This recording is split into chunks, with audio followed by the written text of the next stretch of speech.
Hello and welcome back to Helldivers 2 Loadout Roulette. Today's loadout is the JAR-5 Dominator, the GP31 grenade pistol, the standard G6 frag grenade, and our armor is the CM9 Bone Snapper. Went with the field chemist helmet, it kinda goes with it. I was struggling with ideas to make it look interesting outside of just take a medic helmet. And Frey Liberum because I love that cape. It looks cool. We're going back in against the Terminids and against Predator Strain. I don't know how this loadout's gonna go since the Dominator is a bit slow, but hopefully this pans out. Let our enemies choke upon their territorial ambition. Going down a sentry. Requesting sentry. Alright, this was a interesting landing. And I do not... Oh, never mind, I can just... Oh, cool, that went the wrong way. Cool, thank you.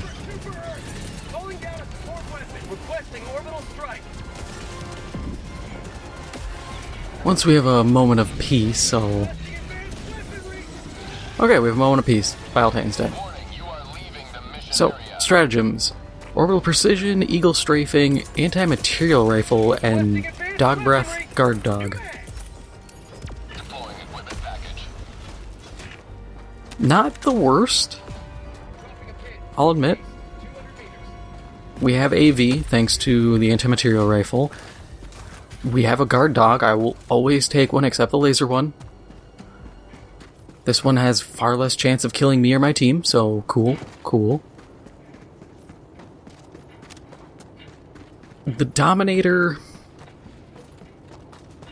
I don't know, man. Found something. It's the curse of gyrojet weapons. Gyrojets are weird, because if you don't know how gyrojets function, people will say they're micro-rockets, but if we're going to get some, like, hardline gun autism here,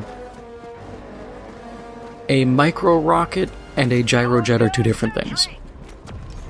In Cyberpunk 2077, some of the smart guns and stuff, if you use like a Sandevistan and slow down time when you shoot, you will look at them, the projectiles, those are micro-rockets. They are effectively a incredibly small RPG warhead, deploying fins to stabilize and everything. A gyrojet relies on a gyroscopic force. They are essentially a giant bullet which has fuel in the back, has angled grooves from which the ignited fuel will expel from, and it spins. It spins fast enough to give it stability, but they're slow. The Dominator looks to more or less be a gyrojet because it is slow as shit. And that's kind of my understanding of the difference here, is that this thing's slow as hell, so it has to probably just be an actual gyrojet. Let me see. I mean, the barrel... I was gonna say the barrel doesn't match up, but the only gyrojet weapons ever made that we know of are from like the 60s. And 60s or 70s. There's talk that they were actually used by like MACV SOG groups, so Special Operations Group guys. I don't know the validity of that.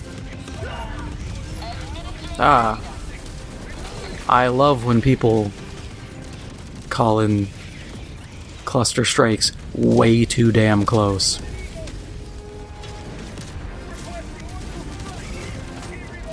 Just makes my day.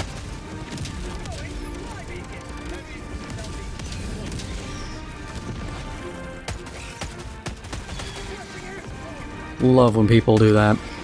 But yeah, gyrojets, they were made in the 60s. They had a lot of issues due to inconsistent production standards because these weren't able to be made in like a standardized factory. You know, you don't have machines like you do now that can mass produce stuff quite efficiently. So not all of them fly straight, not all of them are 100% accurate. Powder burn issues. If you can come up with a reason why these things would screw up, it probably has happened. The funny part is, I think they actually might have a better chance now of working, because we have better precision in our tooling and just general design. The original pistol and rifle had a bunch of holes cut out of the sides for exhaust. I don't know how good or bad that might affect performance. I'm not an engineer. I'm just a dude. So I can't say with 100% certainty if that was even a good idea on the designer's behalf. I feel like it might have been a bit of a bozo no-no, because you would, in theory, have the pressure building up, pushing it further, but I don't know, maybe that was actually necessary. But at the same time, gyrojets, you have to have them going real fast. Because if they're not just flying at max speed here, you're just shooting a fatter, slower, less effective bullet. Unless your goal is to hit with concussive force, not like penetrating force, but just bludgeon someone to death at long range, then hell, that might actually work. But I don't know how efficient it is.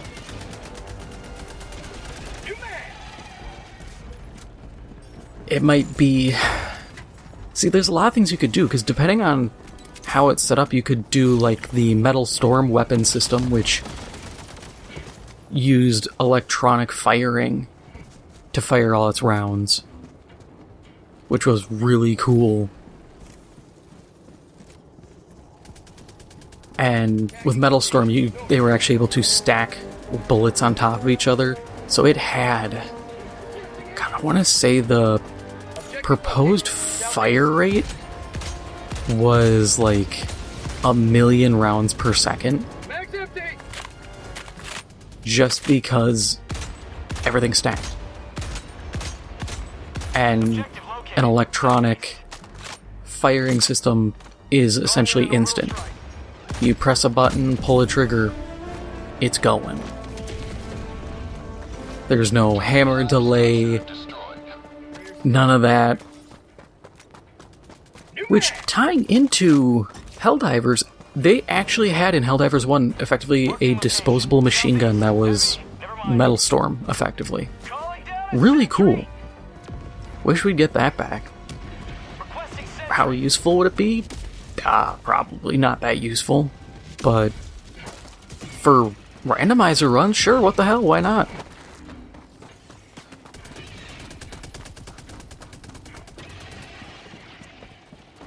It ought to be a laugh, hoot and holler, who knows?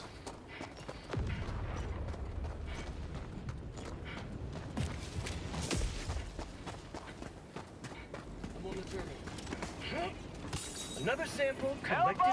Clear the area. Okay, I'm gonna have to ask you guys, because I'm not paying attention. Has my drone done anything?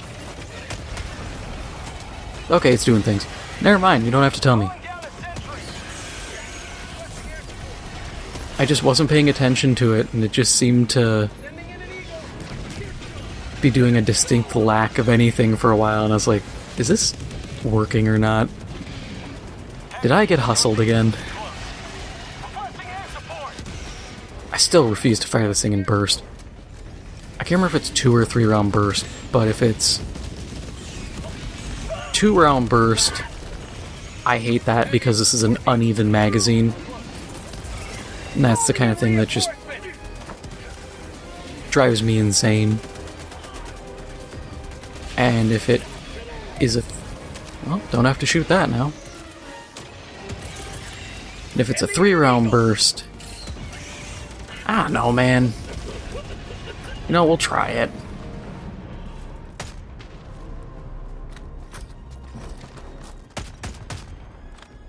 Three. It's slow. I can just semi-auto it faster. Wish I had a turret so I could help these guys, but I don't. I don't know why. I was trying to throw a precision at the impaler. I have a rifle that can punch through. Shows you how much I actually use anti-material rifles. I just find it easier and more reliable to just recoilless rifle everything. Which I'll admit kind of makes the recoilless rifle OP. But I'm not gonna sit here and be like, it needs to get nerfed. No, I think it's fine. Slow reload, crew-served weapon that you can run solo. Single shot. In the grand scheme of balance, I think it's fine.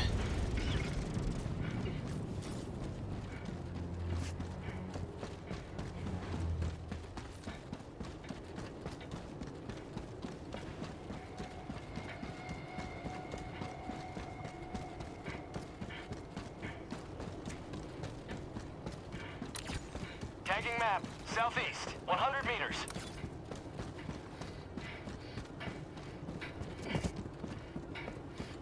Requesting sentry. Oh, I saw people talking about crossovers.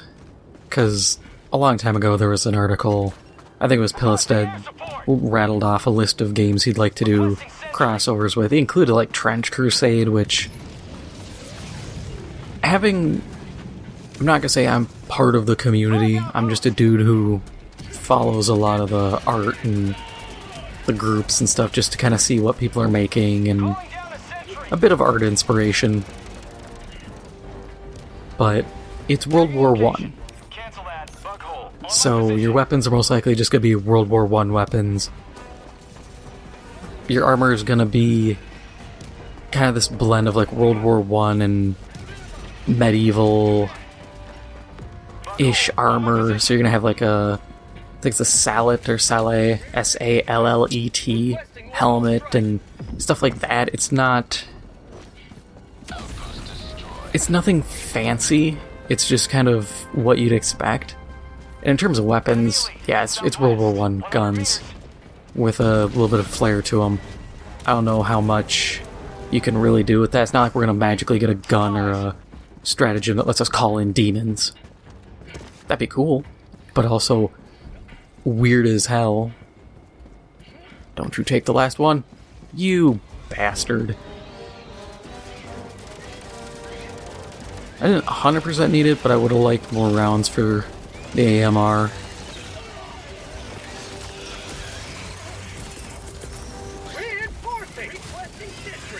Nope, we're turning around, buddy.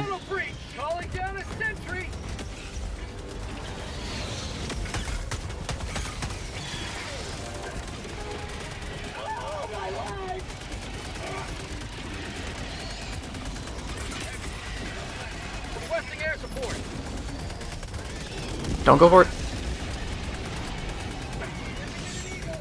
And he's alive. That's better than I expected.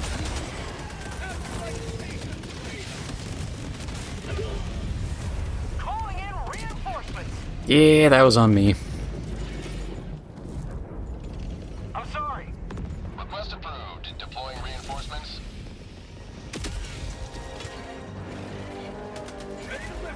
Where's my stuff?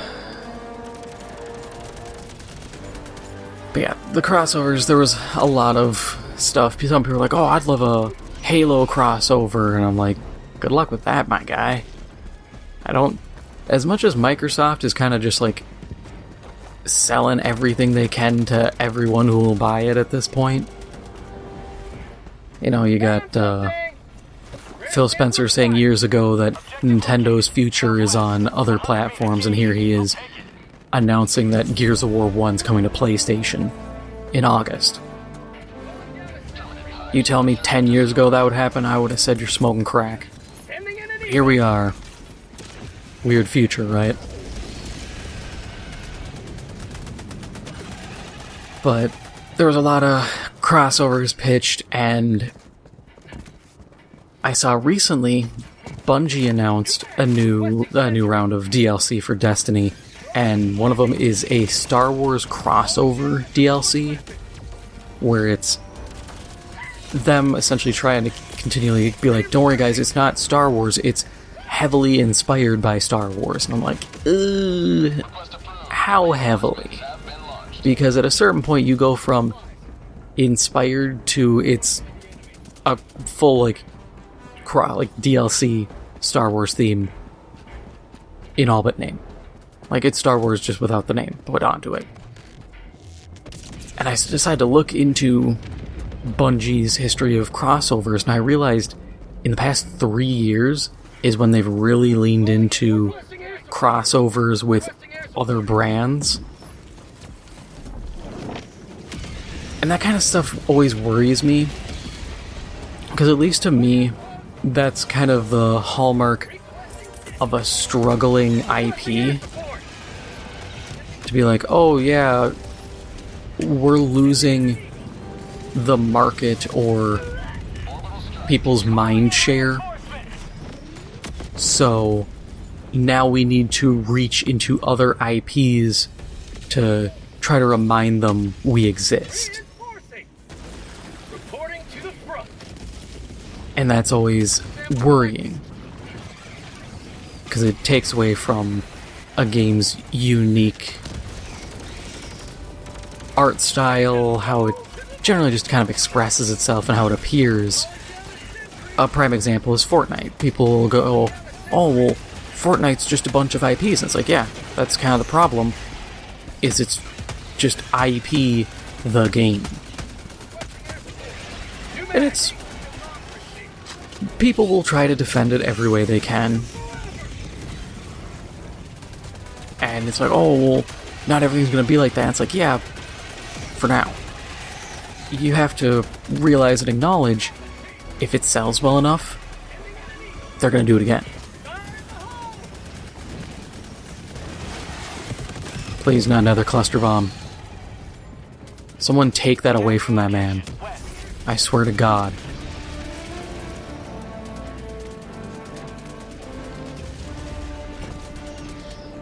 But yeah, it always runs the risk of kind of subsuming the IP's identity.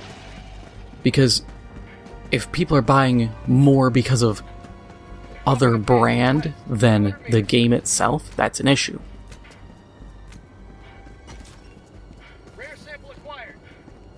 And the way that microtransactions are a very prominent way that games make their money these days, and the cost of development and everything like that, it is worrying. I don't think it's an unfounded concern.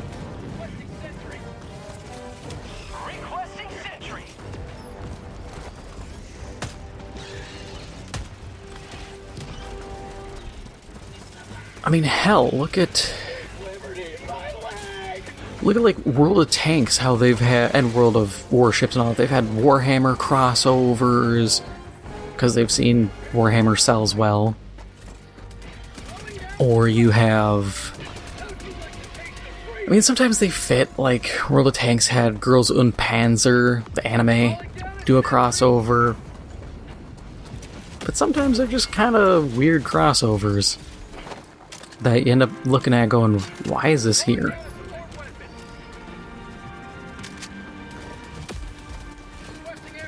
I don't know, I'm just worried. The way the market has become, a lot of crap has happened that it's just, you can't trust stuff like you used to.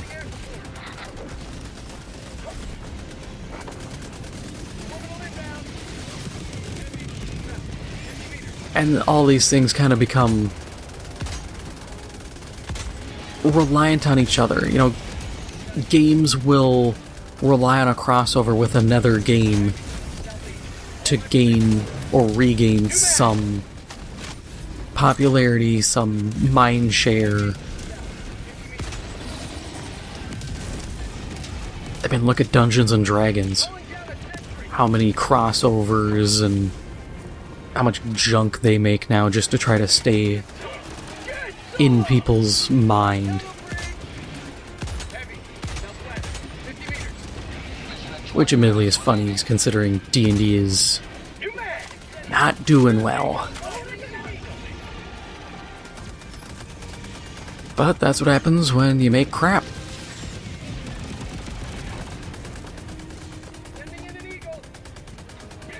You make crap, you alienate your core consumer base, and you wonder what happened.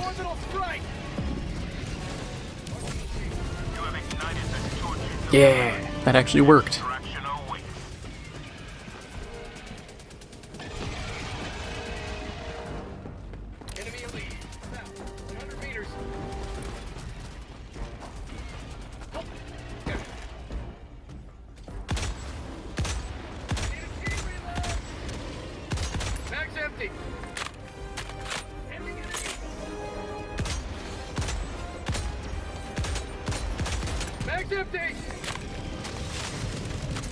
I contributed, even though it was just 2 spear hits that wiped him out. I did things.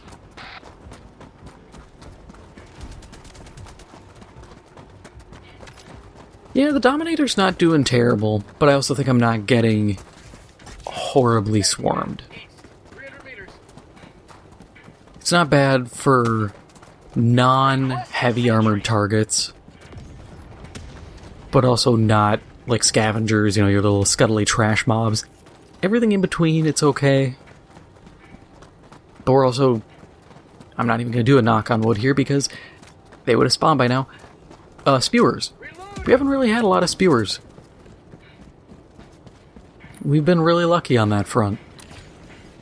If this was the acid subtype that doesn't really get its own subfaction, who sit around and launch their butt bombs everywhere, yeah, that gets tiring. I mean, we'd do fine against them, but we'd struggle against the garbage.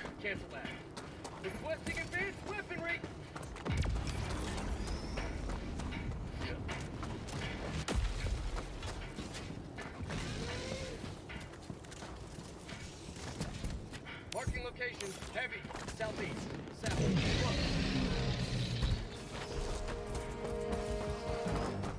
Calling down a sentry! Requesting sentry! Damn, thought I could jump through. Nope, we have to actually run around. Pretty happy with how this run and last run went. Hasn't been too awful.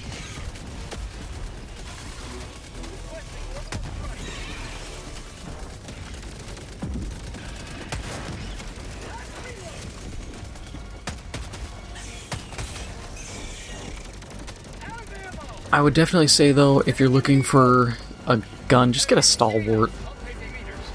That's always a better option for defending against all of the stalkers and everything like that. We have not called extract, but I feel like we kind of shouldn't at the moment.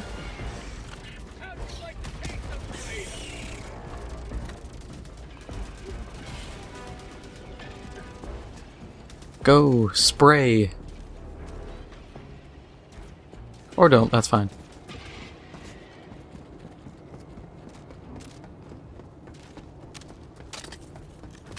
Calling down a sentry. I'm just gonna call in all my junk, Equipment package. Calling down a even if support nobody weapon. wants it. Extraction request confirmed. Shuttle inbound. Best to just have it here.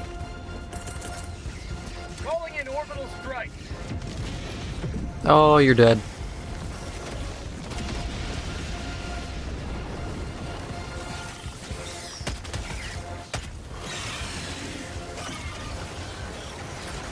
Let's try burst. I know I said I wasn't going to, but ETA T-minus 1 minute, 30 seconds.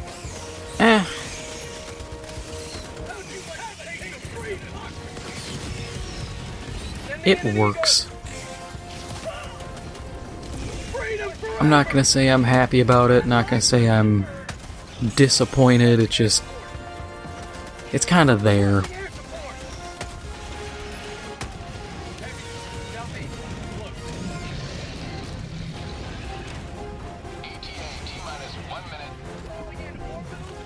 Man, those dedicated spear guys can go pretty crazy.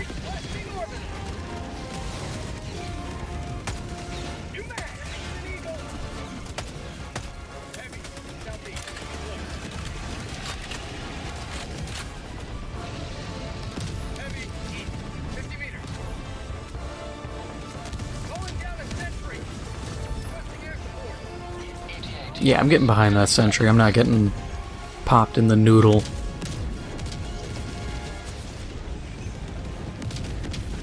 Far too frequent of an occurrence for my liking.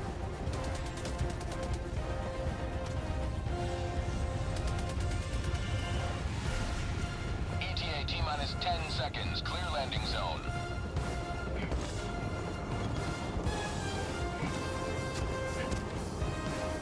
Please let me climb. This is Pelican 1. I have visual on the extraction zone. Here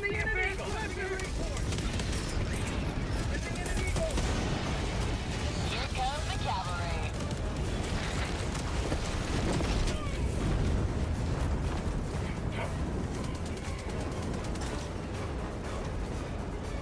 Got him. Countdown initiated. Stand by for takeoff.